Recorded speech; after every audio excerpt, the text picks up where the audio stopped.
안녕하십니까. 정책 포커스의 권대희입니다. 요즘 우리 서민들 사이에서 이 물가가 많이 올라 살기 힘들다라는 말 많이 듣게 되는데요. 그러다 보니 그 많은 복 중에서도 경제적으로 부유해지면 참 좋겠다 하시면서 이 재복을 바라는 분들도 계시는 것 같습니다. 그런데요, 이 복잡할 것 같고 왠지 어려울 것만 같은 세금 관련 지식 잘 알아두시면 가정경제에 분명 도움이 되실 거고 그게 곧 재복이 아닐까 싶습니다.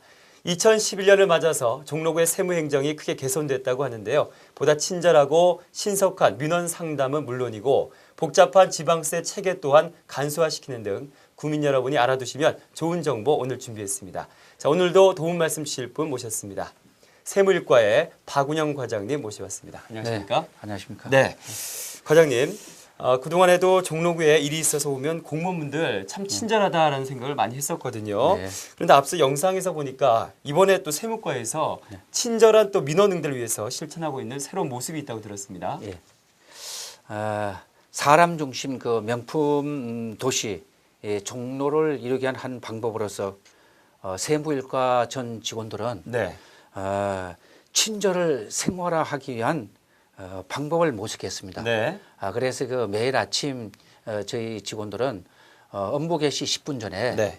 전 직원들이 모여서 생활화하기 위한 그 친절을 다짐대를 하고 있습니다. 네. 네. 그 방법 중에 하나가 옛날에는 민원인들이 저희 구청에 찾아오면은 저희 그 직원들이 앉아서 민원 응대를 했습니다. 네.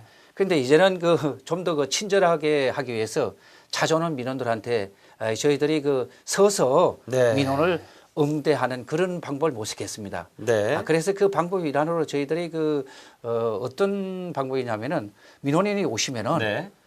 저희도 자리에서 먼저 일어나 가지고 네. 내 의자를 권해드리는 거 이런 방법으로 저희들이 연습을 하고 있고 네. 그래서 그 연습이 내 몸에서 배어 나오기를 저희들은 바라고 있습니다. 그래서 이제 또 한 가지는 민원인이 찾아오시면은 저희들이 그 민원인한테 옛날에 인사를 부드럽게 하지 못했습니다. 네. 근데 지금은 저희들이 그 민원인한테 배꼽 인사에 한 30도로 정도 이렇게 고개를 숙여서 하는 네. 그 인사 방법. 이런 것도 저희들이 매일 아침 연습을 합니다. 네. 그래서 좀 더 친절한 민원을 맞이하기 위해서 저희들이 연습을 하고 있는 중에 있습니다. 네. 그 얘기를 듣다 보니까요. 오늘 정책 포커스 진행하면서 시청자 여러분에게 배꼽 인사와 함께 일어나서 인사를 드렸어야 되지 않았을까 하는 생각도 해보게 됩니다. 그런데 이게 아무래도 이 직원들이 밝고 또 긍정적인 태도로 맞이해 주니까 아무래도 민원인들이 더욱 편안하게 다가갈 수 있지 않을까 싶은데요. 그런데 아직까지도 이 세무행정하면 뭔가 어렵다 생각하시는 분들도 계실 것 같습니다. 네, 이런 분들을 위한 세무과의 맞춤 서비스가 있다고요? 예. 사실은 세무라 이러면 상당히 딱딱합니다. 네. 의무감이기 때문에 이게 상당히 어려운 건데 저희들 사무실 찾아오는 레방 민원 중에서는 이 세무 관계뿐만 아니라 각종 세액 수입에 대해서 네. 여러 가지가 얽혀 있습니다. 그 중에서 우리는 세무 관계로 인해서 오시는 분들한테는 맞이한 첫 민원을 맞이한 직원이 네. 한 자리에 가만히 앉아 계시게 하고 모든 민원을 해결하는 원스톱 민원제를 저희들이 하고 있습니다. 네, 네. 그리고 이제 다과와 관계된 그런 민원들은 또 저희들이 다과까지 직접 안내해주고 네. 그래서 복잡한 민원을 간편하게 저희들이 민원 응대를 하고 있고요. 그것이 이제 다시 한번 또 이야기하면 원스톱 민원제에서 1:1 멘토제로도 실시하고 있습니다. 예. 그런데 찾아오는 민원들한테 저희들 그렇게 하고 있지만 주변 환경이 또 좋아야 됩니다. 네. 그래서 저희들은 사무실을 녹색 환경으로 개선했습니다. 네. 녹색 환경 개선한 것이 어떤 거냐면은 찾아오는 민원들이 편안하고 따뜻한 마음을 갖기 위해서 우리 세무과 직원들이 한 80여 명이 됩니다. 네. 80여 명이 PC 앞에 앉아 있는데 보시다시피 우리 종로구청은 좀 환경이 열악하잖아요. 네. 그래서 PC에서 나오는 전자파들. 네. 네. 그다음에 분진, 먼지 네. 이런 것들이 사무실에 엄청나게 많이 흘러나옵니다. 네. 그래서 이런 것을 개선하기 위해서 저희들은 직원 한 사람당 한 화분 가꾸기 운동을 펼쳤습니다. 네. 그래서 세무라 이러면 딱딱하고 기분이 아주 안 좋아요. 돈을 내는 거 아닙니까? 그래서 오신 분들이 그런 꽃도 보고 네. 마음 편안한 마음으로 네. 마음이 정화되라고 예. 저희들이 이런 운동을 또 펼치고 있습니다. 네. 뭐 일대일 멘토제도 그렇고 녹색 환경 운동도 그렇고 뭐 우리 구민들을 위한 아주 맞춤 서비스가 아닐까 싶은데요. 그래도 한편으로는 뭐 민원인들을 직접 응대하다 보니까 이 쉽지만은 또 않은 일일 것도 같습니다. 좀 더 힘을 좀 내주시면 감사하겠습니다. 그리고 올해부터요 이 세무행정이 대폭 달라졌다고 들었는데요. 많이 소개해 주시죠. 지금은 그 여러분들 그 알다시피 그 복잡한 그 세제로 이루어진 게 지방세제입니다. 그렇죠. 그런 것을 그 납세자 편의에 따라서 쉽게 알 수 있도록 지금 세법이 개정됐습니다. 네. 지방세법도 뭐 전면 개편됐다는 얘기도 들었는데요. 어떤 내용인지도 좀 설명해 주시죠. 그 내용을 보면은 그 종전에는 그 총칙하고 세목하고 감면 이런 것이 있었는데 이것을 그 분편해 가지고 세 가지로 만들었습니다. 그게 뭐냐면 지방세 기본세법, 그다음에 지방세법, 그다음에 지방세 특례 제한법으로 이렇게 분류했고요.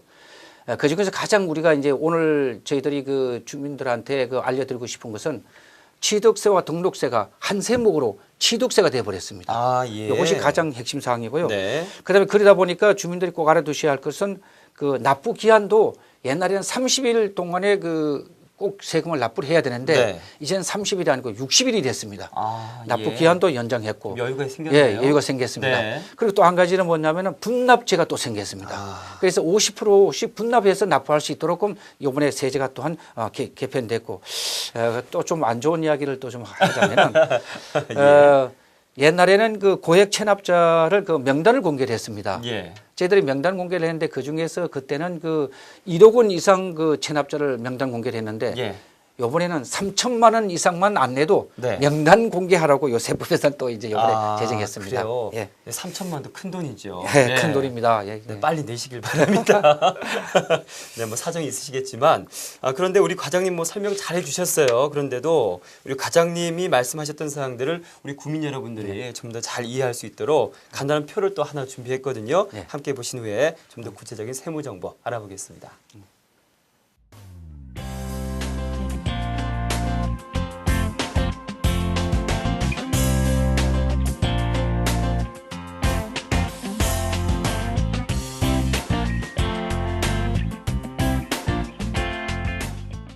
네, 국민 여러분 이해하시는데 좀 도움이 되셨습니까? 지금부터는 2011년 달라진 부동산 취득세에 대해서 국민 여러분이 많이 궁금해하는 사항들 위주로 여쭤보겠습니다.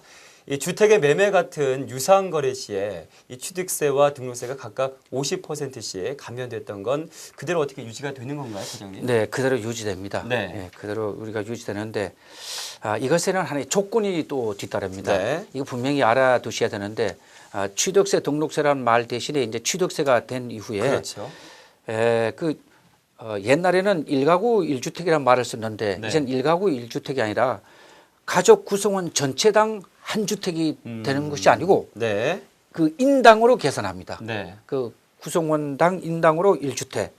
그리고 또 매매 가격과 주택 가격이 9억 원 이하일 때 50%를 감면해 줍니다. 세액 50%. 만약에 1,000만 원 내던 것을 500만 원 내게 그렇게 해 줍니다. 뭐 그렇다면 9억 원 이하의 주택 그 가액 산정 기준은 어떻게 되는 겁니까? 그 가액 산정 기준은 개별 주택 가격으로 합니다. 개별 주택 가격하고 매매 가격을 하는데 주민들이 꼭 이거 알아두셔야 할 것은 9억 원 이하로 만들기 위해서 부동산 그 중개사무소에서 이것을 조작하는 경우가 생깁니다. 그 매매 가격을. 또 어떻게 하냐면은 그 9억 원이 안 되게 8,900만 원 한다, 8억 9천만 원을 한다든가. 이렇게 이제 9억 원 미만으로 이렇게 써가지고 오는 경우가 있습니다. 근데 그렇게 써가지고 오면은 저희들 그 사무실에는 개별주택 가격이라는 게 있습니다.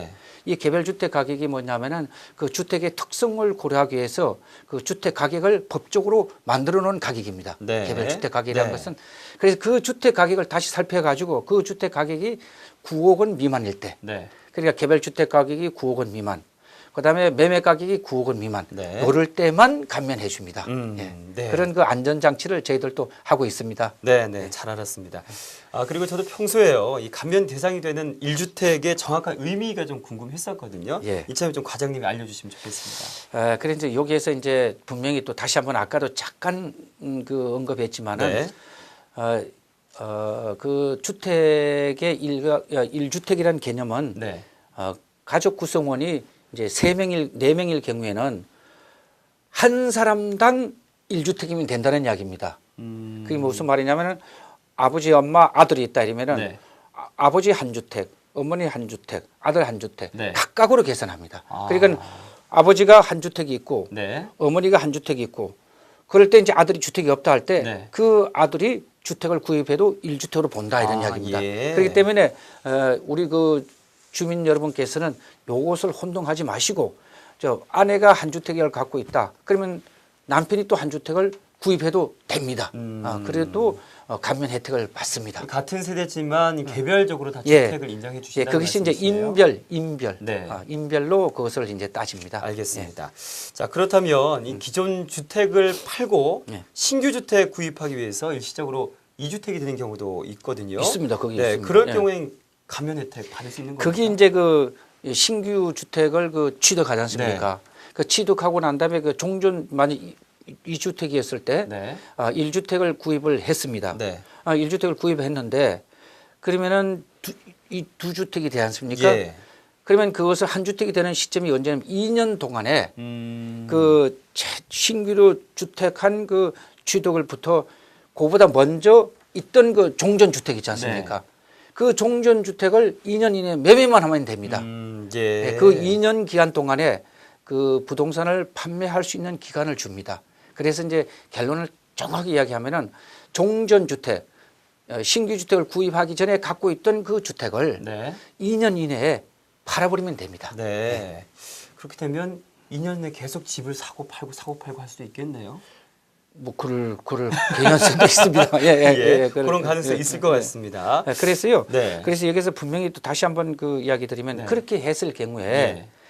세제가 4%였던 것이 2%로 감면된다 이런 이야기가 됩니다. 4%였던 예. 것이 2%로. 예, 그 취득세 세율이 4%입니다. 네. 원래 취득세 그 취득가액에서 4%를 곱하면은 네. 그것이 이제 그 취득세가 되는데 예. 이제 50%를 감면해 준다는 이야기는 그 4%가 아니라 2%를 계산해 가지고 세액을 만들어냅니다. 네. 이 점을 분명히 아셔야 됩니다. 네. 예. 우리 국민 여러분 잘 이해하셔야 됩니다.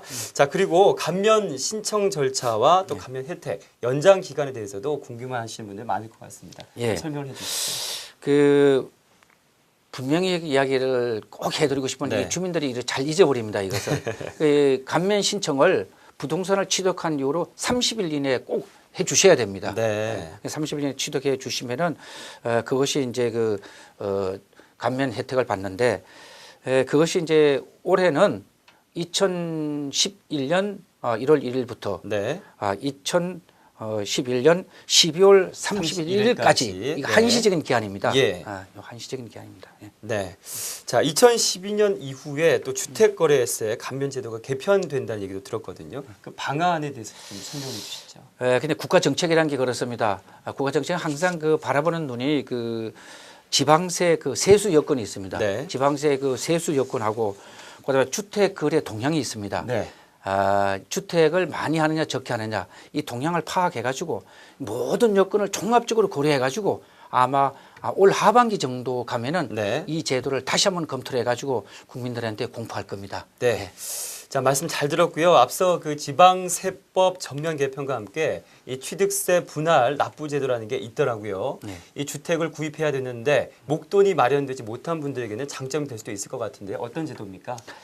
이것이 그 분납 제도인데요. 네. 분납 제도라는 것이 뭐냐면은 부동산을 취득일로부터 30일 이내에 네. 꼭 해야 할 일이 있어요. 30일 이내에 등기를 해야 됩니다. 그렇죠.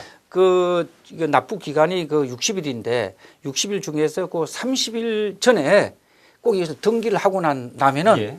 그 다음에는 50%는 다음 30일 동안에 납부하는 제도입니다. 그러니까 세액이 예를 들어서 1,000만 원이면은 예. 30일 이내에 등기할 때는 500만 원을 내시고 예. 그다음에 등기하고 난 다음에 그 30일 기간 동안에 500만 원을 납부하면 500만 됩니다. 또 준비하셔서 예, 그때 예, 내시면 그땐 되면 됩니다. 되겠군요. 예, 예.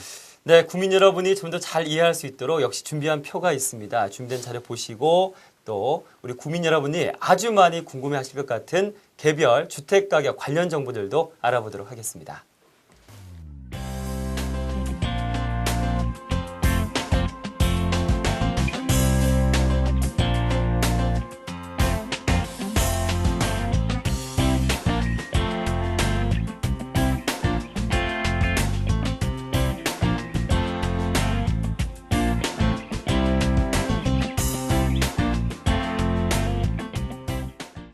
자, 드디어 개별 주택 가격에 대해 알아보도록 하겠습니다. 먼저 이 개별 주택에 대한 주택 가격 공시는 언제 하는 겁니까, 과장님? 예, 이거는 1월 1일을 네. 1월 1일 날 표준지 주택을 먼저 공포합니다. 예. 그래서 국토해양부에 저희들이 만든 이 표준 가격을 갖고 국토해양부에 보고하면은 국토해양부에서 표준지 가격이 합당하다 이렇게 내려오면은 네. 이것이 결정되는 것은 올 4월 29일에 결정이 됩니다. 예. 그 날짜가 정해져 있습니다. 예.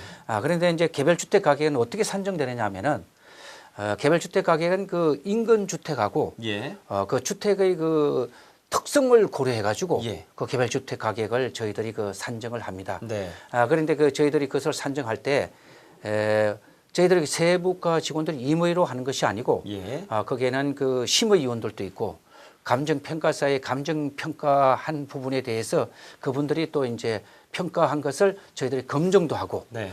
그래서 여러 각도를 거쳐서 정확하게 주민들한테 조금 더 손해가 가지 않도록 우선 표준지 그 개별주택 가격부터 산정을 완료합니다. 네. 그것이 이제 지난 1월 1일자로 저희들이 개별주택 가격을 저희들이 완료했습니다. 예. 그런데 우리 그 종로구에서는 그 개별주택 가격이 한 14,000호 정도가 됩니다. 예. 14,000호 정도가 되고 그래서 이 개별주택 가격을 만든 이것은 지방세제에 영향을 미칩니다. 그건 뭐냐면 여러분들 그 재산세 납부할 때 그 재산세의 과표가 바로 이 개별주택 가격이 여러분들 내시는 재산세의 과표가 됩니다. 이것을 네. 활용해서 하기 때문에 저희들은 아주 이거에 대해서 아주 신중을 고려하고 있습니다. 네.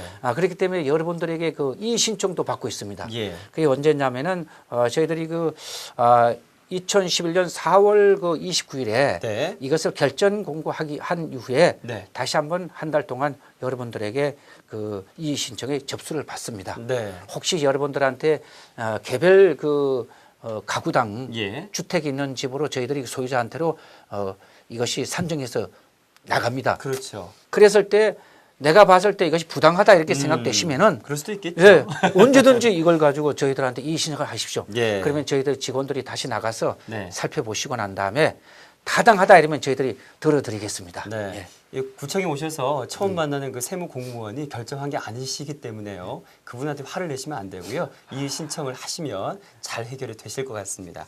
네, 예전에 그 한 TV 프로그램에서 세금 체납자들을 찾아서 이 세금을 부과하는 이 리얼 프로그램이 방송돼서 이 화제가 되기도 했었는데요. 물론 뭐 대부분의 종로구 구민 여러분은 성실 납세자이시겠지만 적지 않은 또 체납자들도 있을 것 같습니다. 이 사정은 있겠지만 성실 납부자 입장에서는 사실 국민의 의무이 다하면서도 이런 분들 보면 화가 나는 게 사실이거든요. 예, 맞습니다. 예. 이 종로구는 지방세 체납자들에 대한 대책 어떻게 마련해놓고 계십니까? 사실은 그 체납자 이런 분들은 예, 돈이 없어서 체납하는 경우도 있고 간혹 있겠죠. 네. 그리고 이제 고의적으로 하는 경우도 있습니다. 있겠죠. 근데 우리 그 종로구의 그 세금 체납이 이제 그 조금 저 용어를 쓰면은 지방세인 경우는 한 45억 정도 체납돼 있고요. 네. 그다음 세입 수입일 경우에는 218억 정도. 그래서 전부 다 263억 정도가 체납이 돼 있고요. 적지 않은 돈이네요. 예, 많습니다. 네. 이 정도 돈은 엄청납니다. 네. 그래서 이제 저희들이 연년이 받는 세금이 한 61억 정도 저희들이 연간 징수하고 있습니다. 예. 그래서 263억 정도라 이러면 거기서 63억 정도 저희들이 받아들이고 있습니다. 예. 이 받아들이는 여기는 저희들이 정말 최선을 다해야 되고 또 억울하게 어떤 그 행정 제재를 당하지 않도록 하기 위해서 그렇죠. 저희들이 아주 최선을 다하는데 그 첫째가 어떤 제도냐면은 저희들 그 직원들이 그 책임징수제를 운영하고 있습니다. 예. 그거는 이제 그 100만 원 이상자의 그 체납자에게 대해서 네. 직원별로 딱 너는 누구를 체납자를 받아라. 이렇게 책임징수제를 네. 운영하고 있고 예. 그다음에 저희들은 그 체납된 세금에 대해서 공매 처분을 합니다. 네. 그러니까 재산을 갖고 있으면서도 세금을 안 내신 분들한테는 저희들이 공매 처분도 하고 그다음에 그 고액 체납자 그 명단도 공개하고 예. 그다음에 저희들이 그 매출 채권 이게 뭐냐면은 그 식당 같은 데서 그 식당 주인이 근무를 갖고 있으면서 세금 안 냈다 이러면은 예. 식당에서 예를 들은 겁니다. 채권 같은 거. 그러면 우리가 이제 그 신용카드 결제하지 않습니까? 그것을 매출 채권이었는데 거기에 대해서 저희들이 그 압류 조치를 하고 예. 그다음에 은행에 예금이 있는데도 세금 안 냈을 때는 예금도 저희들이 압류 조치를 하고 이렇게 등등 저희들이 무던히 노력을 합니다. 네. 진짜 이런 그 체납의 돈을 좀 받는다는 것은 상당히 힘들고 어렵습니다. 예. 그래서 저희들은 그렇게 하면서도 국민들의 기본 생활이 어려운 분들, 그렇죠. 생활이 보장되지 않은 분들한테는 저희들이 한 발 물러나서 예. 체납을 받을 수 있도록 네. 저희들이 또 하고 있습니다. 네. 예.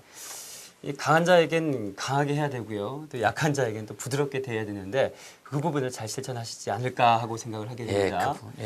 이 돈 받는 것처럼 참 어려운 게 없지 않습니까? 진짜 어렵습니다. 네, 예, 돈 받는 건 공무원분들이 정말 정말 예. 다양한 일을 하시는구나 하는 생각이 들어서 우리 국민 여러분들 좀 많이 응원해 주셔야 될 것 같습니다. 자, 오늘 과장님 덕분에 이제 국민 여러분들도 세무 관련해서 무엇이 어떻게 변했는지 충분히 이해하셨을 겁니다. 이제 우리 과장님 보내드려야 할 시간인데요. 마지막으로 세무과에서 궁극적으로 추구하는 세무 행정 구현은 무엇인지 말씀해 주시죠. 예. 세금이라는 그 자체가 의무 아니겠습니까? 저희들도 의무 사항이 있습니다. 그게 뭐냐면 저희들이 찾아오시는 민원들한테 친절하게 대해야 한다는 것이 저희들의 네. 의무입니다. 사실 친절이라는 말 속에는 청렴이라는 말도 포함되어 있습니다. 네. 그래서 저희들은 친절하고 청렴하게 내방 민원들을 맞이하고 그래서 저희들이 신뢰받는 공무원 그다음에 책임지는 세무 공무원이 되기 위해서 최선을 다하겠습니다. 감사합니다. 네. 과장님 오늘 뵙고 말씀 나누면서 이미 책임감 있는 세무 공무원이시라는 걸 느끼실 수가 있었습니다. 아마 우리 국민 여러분들도 마찬가지셨을 텐데요. 지금까지 종로구 세무일과 박운영 과장님과 함께했습니다. 과장님 만나서 반가웠고요. 네, 고맙습니다. 유익한 정보 우리 국민 여러분에게 큰 도움 됐을 겁니다. 고맙습니다. 네, 감사합니다. 네, 오늘 저와 함께 국민을 위해 자신을 낮추고 부족한 점을 점차 개선해 나가려는 공무원 여러분, 또 이 과장님 모습 보신 국민 여러분은 아마도 종로구에 살아서 참 행복하다 하고 흐뭇한 미소를 지으시지 않았을까 생각이 됩니다. 그런데 이 국민 여러분, 이 공무원들이 친절하고 신속하게 업무 처리하는 것도 물론 중요하겠지만 이 국민 여러분의 따뜻한 관심과 격려, 또 성실하게 납세의 의무를 잘 이행하는 아름다운 마음이 합해져야 더 좋은 세무행정으로 나아갈 수 있다는 거 알고 계시죠? 지금까지 정책 포커스였습니다. 시청해주신 여러분 고맙습니다.